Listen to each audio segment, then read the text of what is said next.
folks, well today I'm ready to make a start on the add-on modifications for the snowplow to turn it into a loader bucket. Now these mods will be just bolt on and bolt off, so you can turn it back to a snowplow at any time with reasonable ease. As you can see down here, I've already got two pieces of metal cut. I got them cut by the metal supplier just so I didn't have to go to the lengths of cutting these really long pieces which needed really straight lines. So I made it easier on myself. They cut up to 5 cuts for free. So what I'm using here is it's 1.5 metre. I think I ended up ordering 1.5 metre by 1 metre 5mm mild steel sheet.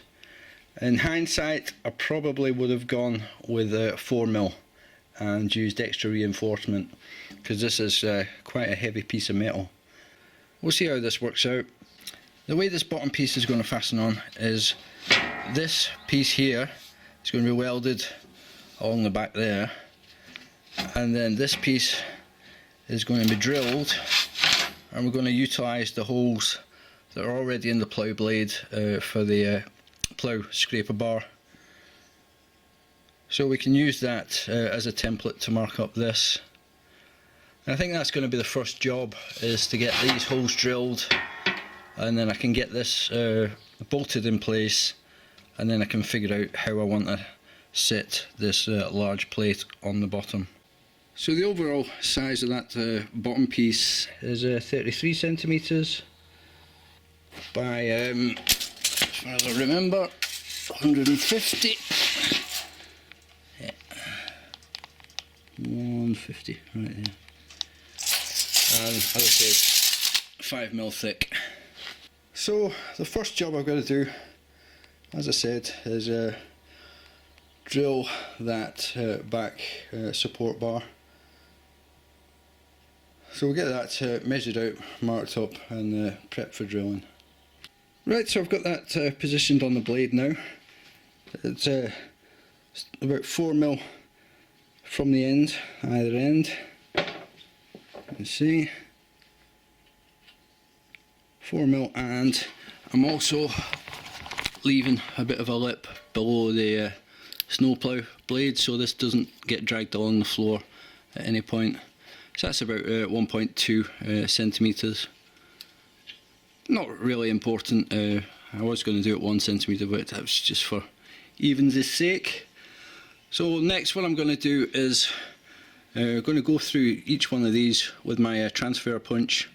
So it's 8mm hardware that the snowplow uses, so I'll just stick to that and use new 8mm bolts through this.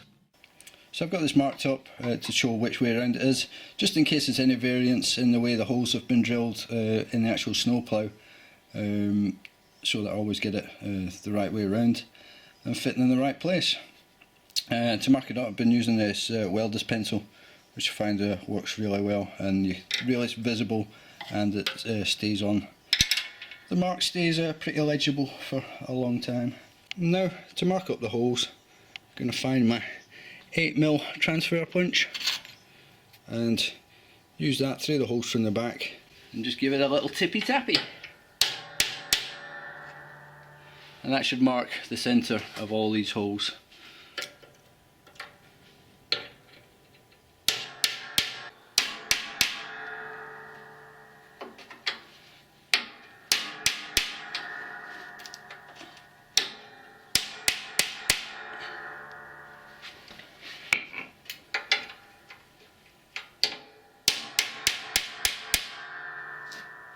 Right, so now I've got all those marked, I can safely take this off and take it over to the drill press.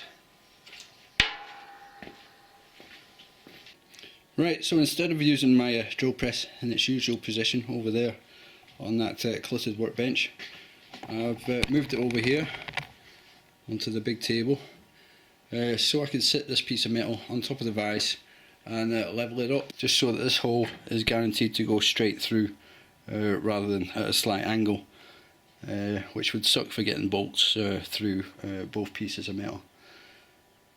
So that's all looking good. For these I'm going to go through first, make a pilot with a 4mm bit and enlarge it to an 8 afterwards. I'm using a bit of cutting oil. I normally use WD-40 but that wasn't very good, so for this project I decided I'd splash out and get some decent cutting fluid.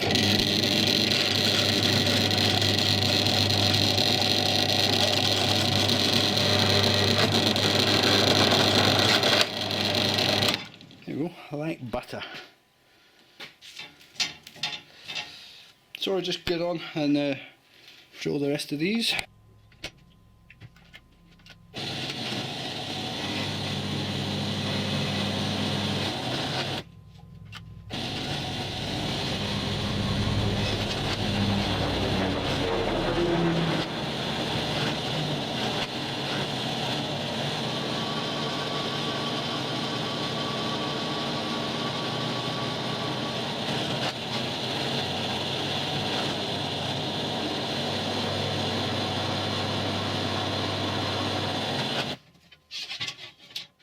Right, now that's all the pilots drilled. I'll move on and do the full size. Right, so we'll go through, try this 8mm.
Yeah, I'm just using a larger drill bit. The largest one I've got is 13, just to by hand, just to take the burr off the backs of these holes.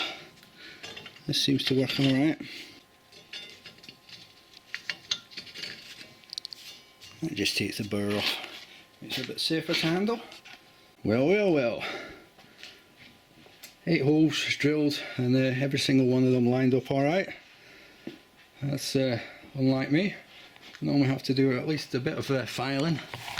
I've not got the final hardware for these yet. I've just went through my bolt bin to find some that fit, and these ones are actually looking like they might actually be better than hex heads if I can find some more of them. So as you can see, I've got some long ones and some short ones. So I've got enough to tide me over until I can buy the final ones. So I can get this fastened on now, and then I can get my larger piece tacked onto this. So that's that bar on and now lined up with the bottom plate of the loader bucket. I've just given the back edge a clean with some brake and clutch cleaner just to prep it for welding. So I'm just going to tack weld this on, tack this end, that end, and just in the middle. Just now, and then I'll take it off and finish welding it up on the table.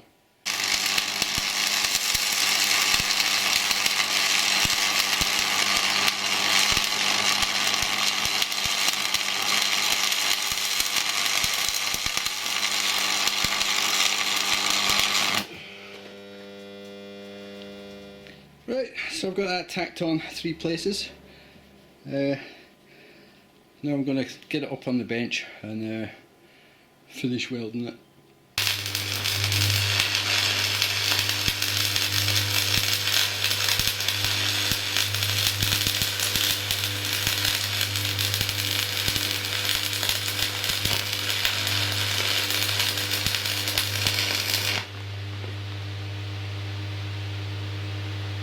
Right, so there we are.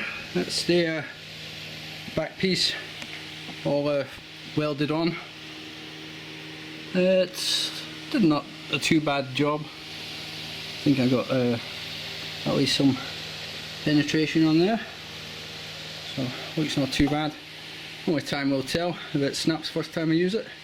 I didn't get it welded well enough, but built up those welds pretty good, I think. So hopefully we'll be strong enough. So there you can see it taking shape. The bottom piece on.